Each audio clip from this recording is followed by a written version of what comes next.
আসন্ন লোকসভা নির্বাচনকে সামনে রেখে শ্রীরামপুর কেন্দ্রে তৃণমূল কংগ্রেসের প্রার্থী কল্যাণ বন্দ্যোপাধ্যায়ের সমর্থনে ঐতিহাসিক জনসভা বার হবে।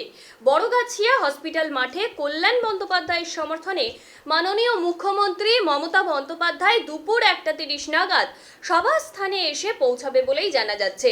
এই লোকসভা কেন্দ্রে ত্রিমুখী লড়াই। বিজেপি প্রার্থী হলো কবি শঙ্কর বসু এবং সিপিআইএম প্রার্থী দীপশিতা ধর। সকাল থেকে প্রস্তুতি চূড়ান্ত পর্যায়ে। জেলা নেতৃত্ব সহ তৃণমূল কংগ্রেসের কর্মীরা সভাস্থান প্রস্তুত করেছে। তৃণমূল কংগ্রেসের পতাকা ফেস্টুন নিয়ে সাজিয়ে তোলা হয়েছে গোটা এলাকাকে।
কে যায়